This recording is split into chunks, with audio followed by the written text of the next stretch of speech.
T-shirt. Because you can. Oh, tell him he has to give you a reason. You can't just say can't. No, you can't. All right, then, you wear your flipping T-shirt, see if I care. Freeze to death. I couldn't stop him yesterday moaning about being cold. That's his prerogative. His age, you're allowed to call Monday, Tuesday and get away with it. Oops.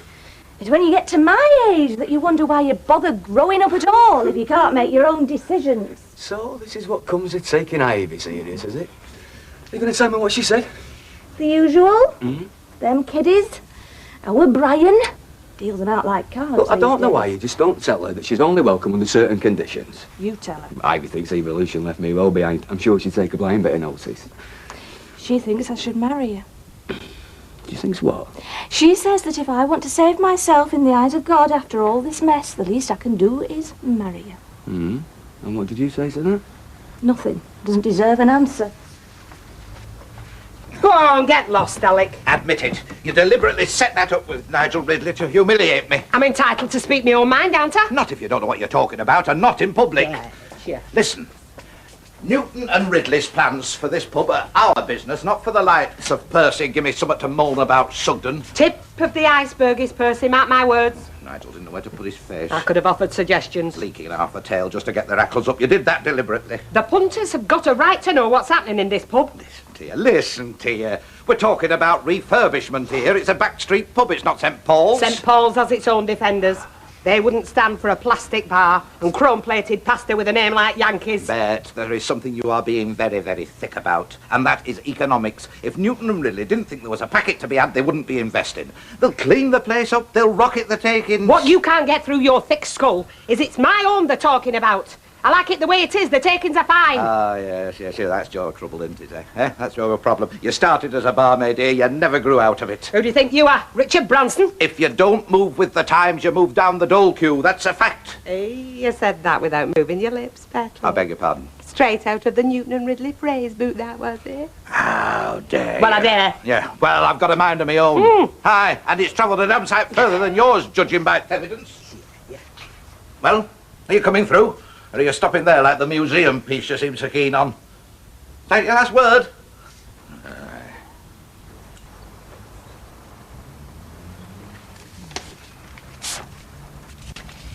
You seemed a bit surprised when Dave came to take me out last night. Why's that, I wonder? Where's the note Dave asked you to give me the other day? I forgot it. You mean you remembered to forget? That sort of behaviour's not on Tracy, neither is telling lies. Didn't. Well, why did Dave think that your dad was coming back here to live then? He might be. I wasn't telling lies. He might come back.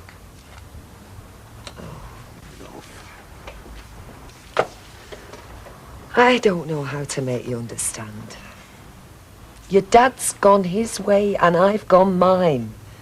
The fact that him and Wendy have split up means nothing to me. It doesn't mean there's room for him here. I'm sorry I can't put it any softer, but you just have to get used to it.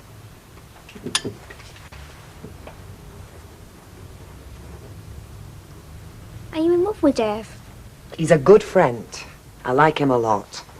But you don't love him? I don't know. It's only me. Oh, sorry I'm late. Hiya, Trace. Ooh. Does that mean you tackled her about Dave? I don't know whether I went in with a boot or let her off lightly. Is something wrong? Estate agents. That's the second one I've had asking me if I want to sell the house. Do they usually do that? No idea, but they must be keen if they're prepared to offer more than market value.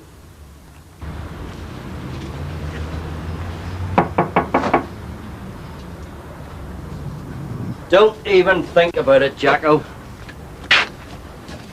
I'll tell you what, there's a mark on this bike, you're a dead man, Jack. She looks great, though, doesn't she? Well, so she should. Me and the lads were up half the night polishing her, and there wasn't a fingerprint on her when we finished. Listen, Jack, I don't mean to be rude, but the viewing public aren't allowed past the barrier there, you know what I mean?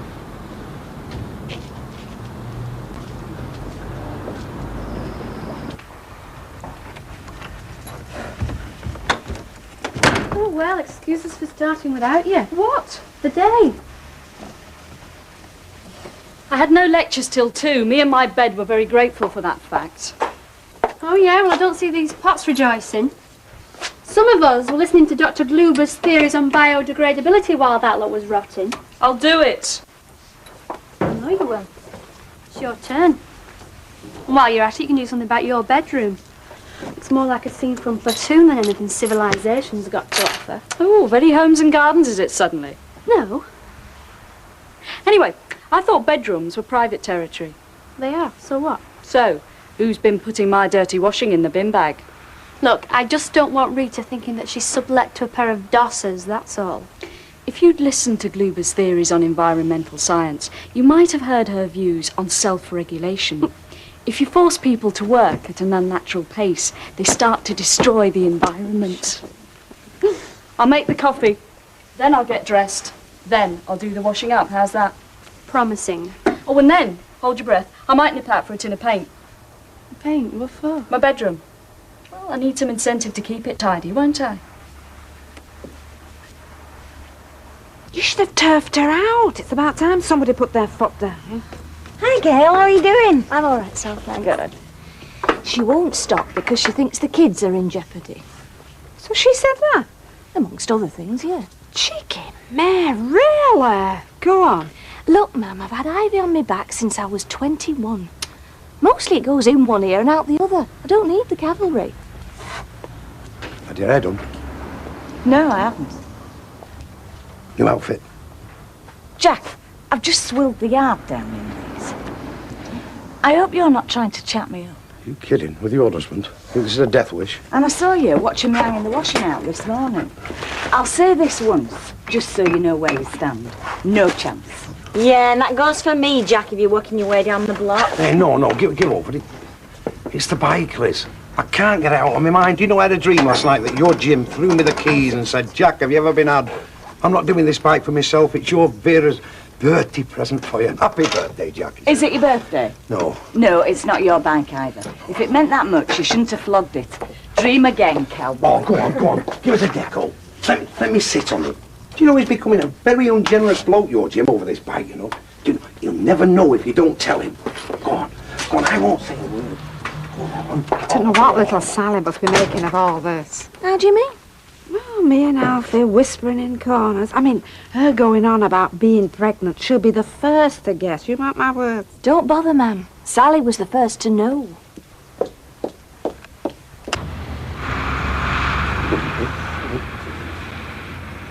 You kidding? Can I? Like you say, if we don't tell him, he'll never know.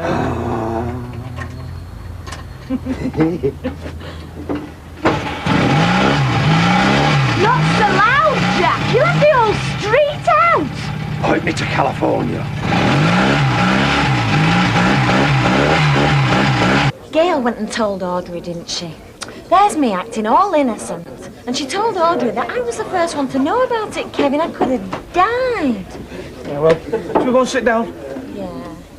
Hiya, Martin. All right. Hi, Martin. Hang on, do you fancy going sitting over there or something for a bit? Yeah, sure. Cheers. What's going off there, then? Oh, I think Ivy's been stirring it. Do you mind if we join you?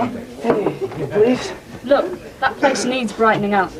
I know Rita kept the place immaculate, but it looks like she got the paint from a council job lot. Cut it out, Flick. What? I wouldn't have that place if it wasn't for Rita, and you wouldn't be sharing it with me. No, you cut it out. I don't know what sort of deal you're on with Rita, but I'm paying money to stay there, and I wish you'd stop talking to me like I'm shacking up on a freebie and start treating me like a flatmate with a 50% share.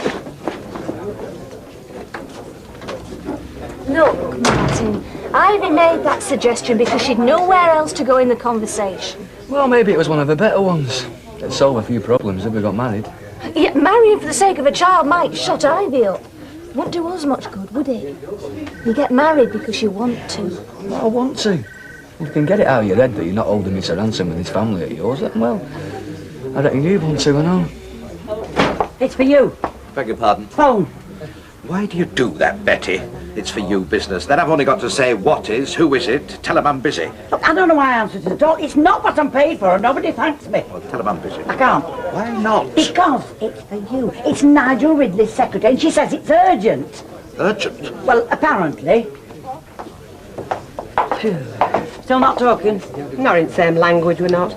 He's brushing up on Yankees twang. I'm sticking to Weatherfield. It's a shame if they start messing with it. I mean, half of this lot will disappear, you know. Try telling Dick Turpin that. All he wants is brass. He's not bothered who he has to serve it.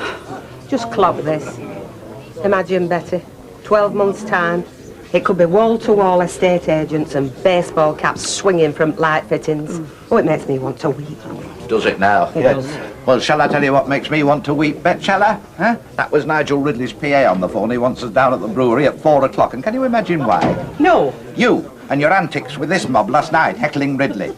Because you know the first card they play when they think a couple of tenants can't handle the change.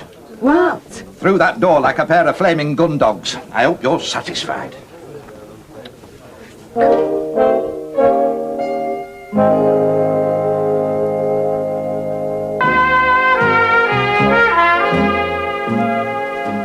Oh, well, second shift. Just keep me and dogs at a distance, that's all I ask.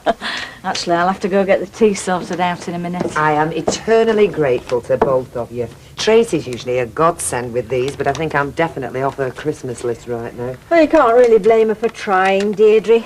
Children that age seem to see life in a very simplistic light, don't they? Now, there's a thought. I could get my two to offload some of these. In fact, our Steve might talk Tracy into going with them. Easier said than done, love, believe me. Well, it's worth a bash. You never know, it might just smooth things out between you if she thinks the lads are on your side. Thanks, yes, you might be right. Oh, well, better be on our way. Oh, yes, Emily. Have you had any strange approaches from estate agents lately? I'm afraid not. Well, have a look at this. On behalf of our client? What does that mean? They want to remain anonymous. That's a strange way to go about business for a house this size. A country estate. Yeah, well, I just wondered. I mean, if it's only me, it can't be Maurice Jones wanting to knock the lot down to expand his empire, can it? Anyway, we off. Right. I'll go get my lot fed. Oh, yeah. Yeah. You will apologise. I will, Hella's like. Unreservedly. For showing him up last night. Showing us all up. Of course I will. I'll ask him if he wants his pants letting down and all, shall I? Listen, your imagination may not take you beyond the Rovers, but there's a little matter of the future to consider. Keep your nose clean, we stand the chance of another pub. Shoot your mouth off, we'll be lucky to get a flaming chip shop. Sorry to keep you. Well, not at all. No, we have enough on your plate. We were just saying, Nigel, it's a pity you came to the pub, you know, on a bad night. Them sort of punters normally drift westward. Dog and partridge. Not true. They're two of our best customers. What we were actually saying... Yes? It's taken us, well, me, a long time and a lot of hard graft to build that pub up. Now, if you're saying that's not good enough, I reckon you deserve to be in your job about as much as I do in mine. I'm sorry, I don't quite understand where that's coming from. It's just a little joke. Not a joke, Alec. If he's about to give us the hoof, I'm licking nobody's boots. We don't deserve treating like this. Really, I'm sorry, but I don't believe you've been mistreated in any way. So far, no. But what have you brought us here for? The plans. Plans? Yes, so they came up this morning. Well, I got fairly excited about them. I thought you would too. I think Bet sort of imagined that you've been offended by our yobbo element, you know, complaining about the refurbishments getting lippy. Not at all. It's typical of customers who don't want the upheaval. We hear that sort of thing all the time. No marching orders, then? Good grief, no. On the contrary. We want to start work on the refurbishments as soon as possible. The contractors have finished a job ahead of time. So, how does the back end of next week sound to you?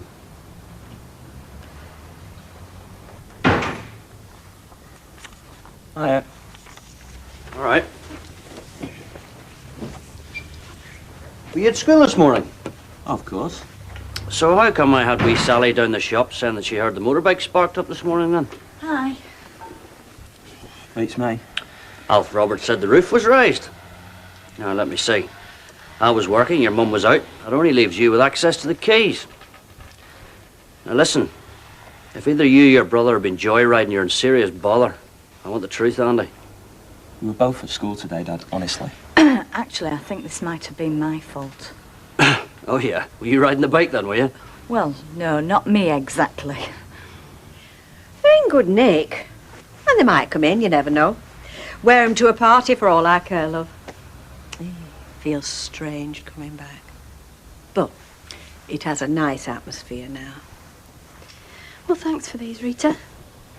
Are you all right? Fine. You and Flick getting on? Well, we're often in and out at different times, but yeah. Well, you seem happy enough. And I know it's not easy sharing, but thank your lucky stars you've landed a good one. Right, well, I'll get back. I've got a little Italian number waiting in the oven. It's out of that cookery book you gave me, actually. Oops. Don't worry, love, it's not the landlady's inspection. I tell you what, give them curtains to shelter if they're no use. It's all right, love, Jenny will explain it all. Bye. See you, ta-da. Bye. Want a coffee? No, I think I better go upstairs and do some work. Look, Flick, this dinner time, I didn't mean that you can't treat this place like your own home, you know. No? I just don't want to upset Rita. Look, Jenny, we're renting this place from Rita. And I think she's great. But I didn't move in with her.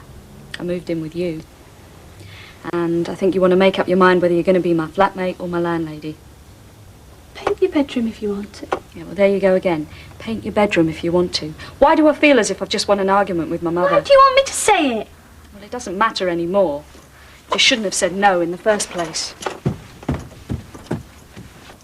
Look, what were you trying to do, Jack? I mean, blow a gasket. They can hear you down Rosamond Street. I'm sorry, Jack. This is my fault. No, it's not your fault. I told him to back off, but oh no, he just kept pestering you. You're going on as if it's a BMW. I mean, it did ask permission, which is more than your kids would have done. Hey, you can leave them out of it. Look, do you mind? I'm trying to have me tea. Well, who's a lucky boy then? We haven't had ours because of him. Look, if you ask me, Vera's right. You two treat that bike like it should have candles round it. And as for him, it's the only conversation we've got out of him since he sold it to you. And now it's got all five of us arguing. Have you ever seen any Stephen King movies? All right, look, I'm sorry. I shouldn't have let it get to me. I'm sorry. I suppose it must be hard for you, Jack, to look over the wall and see it there. Well, only because it was my idea in the first place. Well, if you ask me, all he needs to do is get it out of his system. Here, here. That's what we need. A nostalgic exorcism. What do you mean? Let him take it out and ride it. How do I know he can handle something that big? You kidding? You just watch me. Watch you, I'm coming with you. God, this will set me back. Get your leathers on, Jack. Hey, wait a minute. Of course we have. Get your gear on, Vera. Hang on! Wait a minute.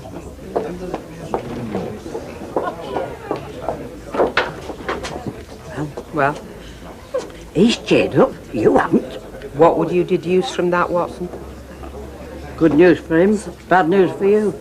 Straight back to square one. They want to start refurbishment next week. So that's it then, eh? Or if I can help out. Have a good mind to get licence fixed onto it. Well, Stella Rigby and her cronies, well, you know her. She'd throw you a life belt all right. Not before she'd stuck a brooch in it first. There's it, you've been beaten, Bet, and for a very good reason. I'm beginning to wish they had sacked us. You know, if Alec gets his way, I can see you and me finishing up working as a couple of cheerleaders, Emily. Honestly, that man knows the price of everything and the value of nothing. Oscar Wilde, right? Isn't there anything we can do? Well, judging by the look on Bet's face, I can't see it being an easy ride for Alec. And here's to her. Deirdre, the letters you've had, the offers for your house, has it crossed your mind that it might be Ken? Yes. How or why, I don't know. I mean, he's no money to pay for it, and I can't imagine why he'd want to buy the same house from his estranged wife, but, well, yes, it had crossed my mind that he might be behind it all. What's your next move? Well, nothing. I'm just going to bide my time. They've got to come clean sooner or later. Hey, what I fancy is a run round Cheshire and then calling in at the inn. The inn? They pulled that down years ago. Yes, wrecking in blades, that's a bit of Billy. Right. Jack, now listen to me, all right? Yeah. She's just like a brand new engine, all right? So take it nice and easy. Yeah. Treat the gears nice and sweet, and please don't go over 50 miles an hour, all right? Please. Listen to him, it'll be dark. Come on, get off. Hey, and just once round the block, all right? Once. Oh, right. Here we go. Hey, Hold on. Are you all right? Here we go. Here we go. Here we go.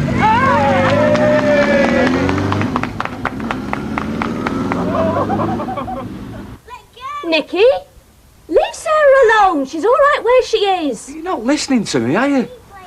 But I don't need to get married because I've got something to prove. It just makes sense, doesn't it? I mean, you're having my baby. Nicky and Sarah already treat me like their dad, so it's not as if it's a flash in the pan, is it? So, a lot of people have got married, but a lot less going for them. It's lasted till one of them's changed their minds. It's not good enough. Oh, come on. You can use that argument about anything life's got to offer. No one's got guarantees, have they? It still doesn't stop them making the effort. Look, I've just come to terms with one big shock. I don't need the effort. I don't want the pressure, so just don't go on about it, all right? All right. Well, I just want you to think about it. I thought. I'm not ready. Okay. I'll see you in the morning. Don't work too hard. Martin. What? It's not because I don't love you. You know that, don't you? I do.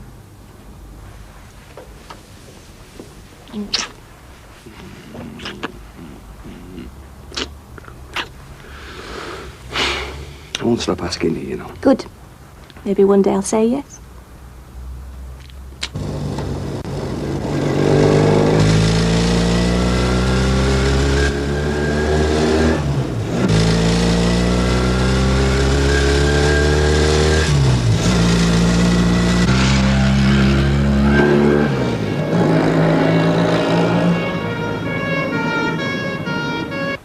I don't know, I mean, what did I say? What did I say? I said once round the block. You did put petrol in, didn't you? Of course I put petrol in it. Oh, well, you'd be surprised the number of people who forget. Oh my God, look.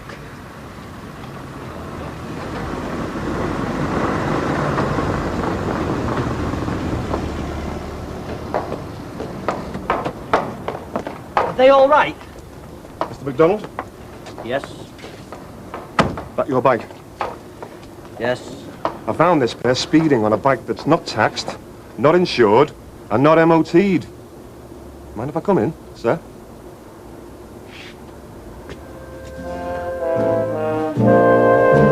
Coronation Street continues at the same time tomorrow. Next today on Plus, it's a brave woman that takes on the Dingles. And Kim is that very woman in Emmerdale.